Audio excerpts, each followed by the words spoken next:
Classique. 7h30, 9h. La matinale de Radio Classique avec Gérard Leclerc.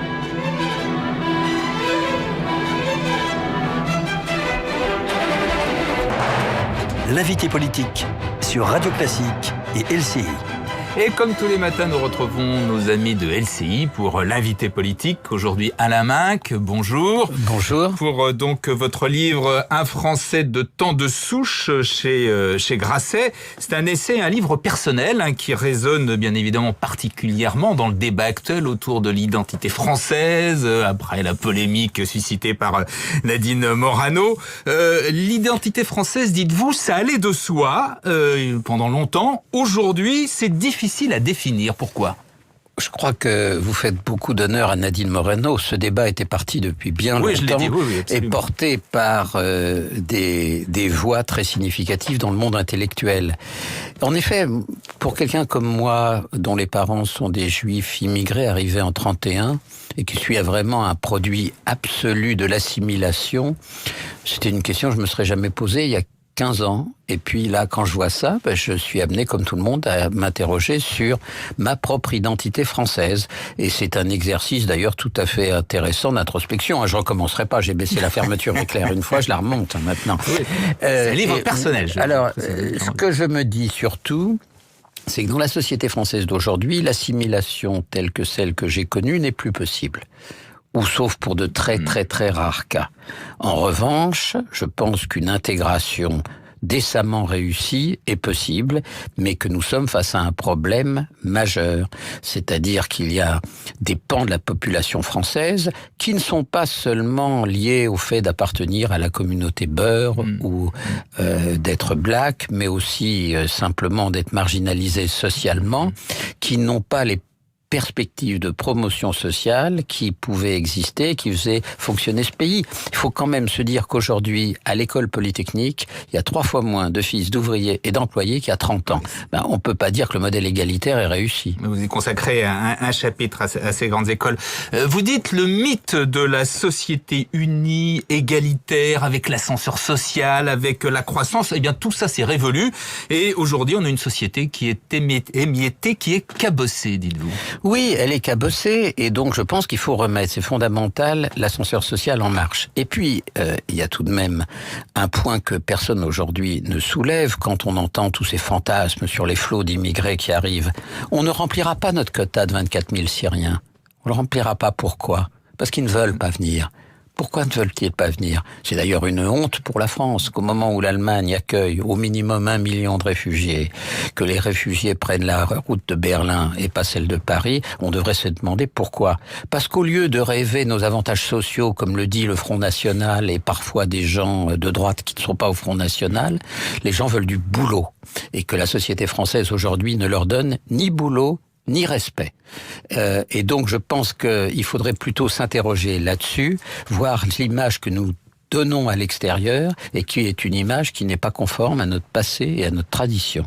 Alors vous êtes un chaud partisan, on pourrait dire un turiféraire de la mondialisation heureuse, selon l'expression. Mon expression, je l'assume pleinement. Absolument, j'allais dire.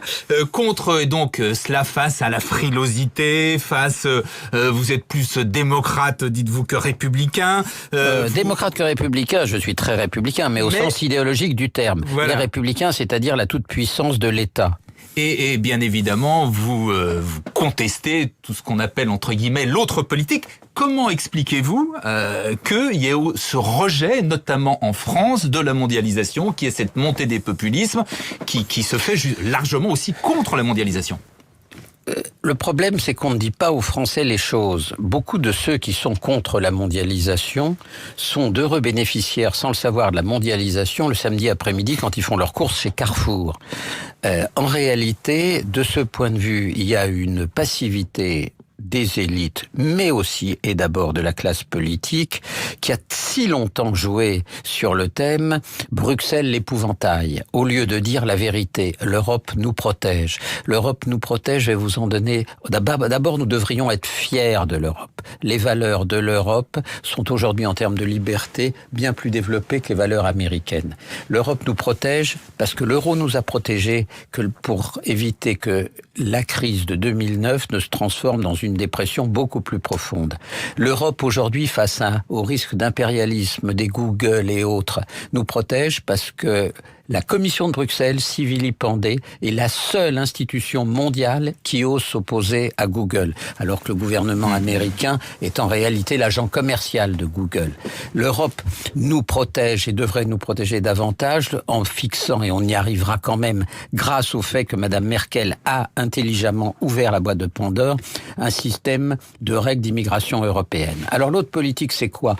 Que tous les gens qui s'intéressent sur l'autre politique se demandent pourquoi quelqu'un qui n'est pas un membre des élites mondialisées, Monsieur Tsipras, à la fin des fins, s'est dit qu'entre la difficulté et l'abîme, il vaut mieux choisir la difficulté. Oui, vous êtes un Européen convaincu, on l'a bien compris, mais je vous repose la question. Le problème, c'est que l'Europe, elle est contestée partout, pas seulement en France. En Pologne, c'est un parti anti-européen qui vient de gagner. En Grande-Bretagne, ils sont en train il y a un référendum éventuel pour une sortie.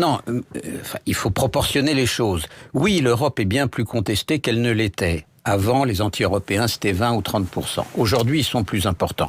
Mais ça, c'est comme les gens qui disent le peuple pense que... Parce que quand dans un pays, 45% pensent l'inverse, c'est pas le peuple. C'était formidable après le référendum de 2005, que nous avons perdu. 55-45.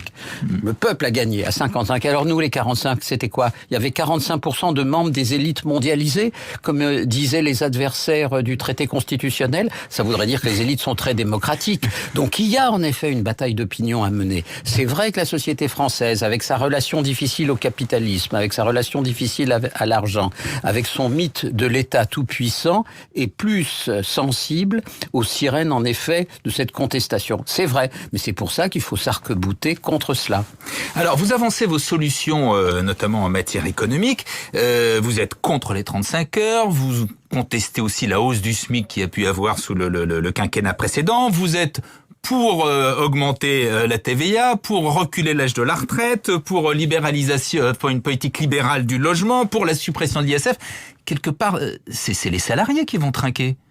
Écoutez, la question, elle est très simple. L'Allemagne était en 2002 l'homme malade de l'Europe, comme le titrait The Economist, et nous allions bien. La France, de 83 à 95, a gagné 15 points de compétitivité par rapport à l'Allemagne. De 95 à 2007, elle a perdu 15 points.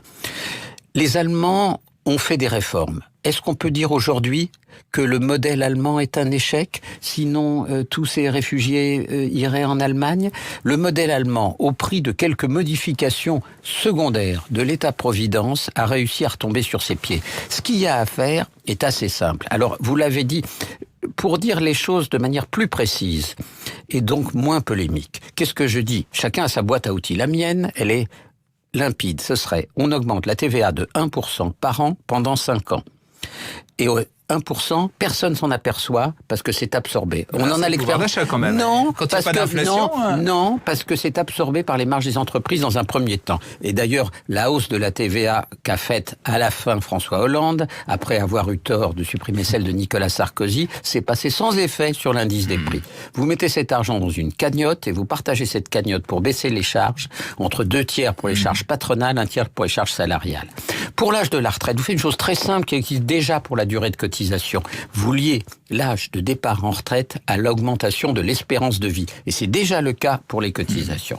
Ça fait 2 mesures. Les 35 heures, c'est très simple. Vous mettez fin aux 35 heures et chacun sait qu'il faut le faire. Et il n'y a pas dans le cerveau des dirigeants socialistes là-dessus, des dirigeants, les vrais dirigeants, c'est ceux qui gouvernent ce pays, le moindre doute. Et vous supprimez sur 5 ans les aides qui sont supposées compenser les 35 heures et qui sont une des 2 seules réserves pour améliorer le déficit public.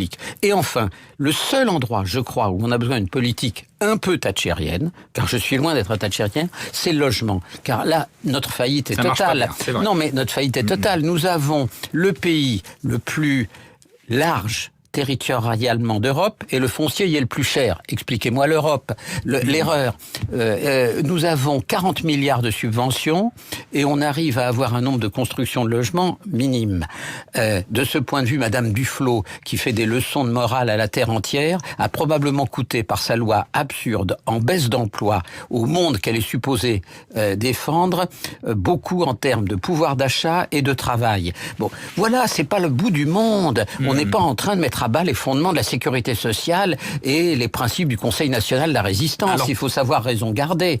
Et quant à l'ISF, c'est une telle évidence qu'il n'y a aucun pays du monde qui a un impôt comme ça. Quand François Mitterrand a créé l'ISF, le taux de l'ISF était à 1,5%. Les taux d'intérêt étaient à 15%. Donc il prélevait 1/10 de l'enrichissement mécanique du capital. Aujourd'hui, le taux est à 1,5% et l'inflation est à 0. Donc en réalité, on paye 30 ou 40 fois plus que sous François Mitterrand. C'est quand même bien étrange. Puisqu'on parle économie, la reprise économique, vous y croyez? L'inversion des courbes du chômage, elle est en perspective? Non, mais la reprise économique, on aura une croissance quelque part entre 1 et 1,5, 1,6. Bon, le chômage, oui, se stabilisera et baissera doucettement. Mais au fond, avant le changement de pied majeur qu'a fait le gouvernement en janvier 2014, pourquoi a-t-il enlisé la voiture? Parce que François Hollande a cru qu'il n'y avait que 2 facteurs de production, le capital et le travail. Il a oublié qu'il y a 3 facteurs de production. Le capital, le travail et la confiance. Et depuis 2 ans, il court derrière la confiance qu'il a lui-même détruite. Et donc, on peut pas dire qu'il y aura un élan qui fera que la courbe va soudainement plonger. Mais il y aura en effet une légère amélioration. Alors, le contexte général, c'est cette montée régulière, continue du Front National qui pourrait gagner 2 à 3 régions, qui est en tête largement dans le Nord-Pas-de-Calais, Nord-Picardie, pardon. Comment vous l'expliquez? Qu'est-ce qu'on peut faire? On a l'impression que personne ne sait répondre, ne sait faire face au Front National. Écoutez, la seule manière de faire face au Front National, mais nos modes de scrutin ne s'y prêtent guère, c'est de faire le front, en réalité, des modérés. Le front qui va de... j'allais dire de Jean-Pierre Raffarin, François Fillon, Alain Juppé, à Manuel Self et Emmanuel Macron. Mais notre organisation de parti, le mode de scrutin majoritaire à l'Assemblée l'interdit. On voit bien qu'on vit aujourd'hui face au Front National et à la montée du populisme de droite avec des clivages artificiels dans le camp de la raison.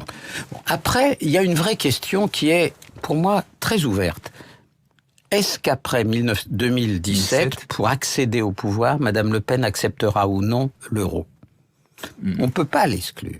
À ce moment-là, elle fait éclater la droite. Mais à ce moment-là, on est passé du populisme d'extrême droite à une droite dure, ce qui n'est pas tout à fait la même chose. Puisque vous évoquez 2017, actuellement, on est parti pour avoir 3 candidats dont, si l'on en croit les sondages, les Français ne veulent pas. Marine Le Pen, Nicolas Sarkozy et François Hollande. Mais moi, j'ai choisi le 4e, puisque depuis 1 an, je dis clairement que je souhaite la victoire d'Alain Juppé. Alors vous aviez soutenu Nicolas Sarkozy, bien sûr, et c'est au nom d'un raisonnement politique qui répond à votre question précédente. L'honneur de ce pays exige que Madame Le Pen ne soit pas en tête au premier tour. Donc il faut que le candidat de droite n'ait pas de candidat du centre contre lui. L'honneur de ce pays exige que Madame Le Pen soit, entre guillemets, électoralement écrabouillée au 2e tour. Donc il faut que le candidat de droite soit, comme Jacques Chirac en 2002, en état d'avoir la quasi-intégralité des voix de gauche. Une fois que vous êtes fixé ces 2 critères d'intérêt général, ça flèche naturellement sur Alain Juppé. Merci Alain Minc. Je rappelle donc votre livre Un Français de tant de souches chez Grasset. Merci à nos amis de LCI. Dans un instant, le journal Sophie Paolini.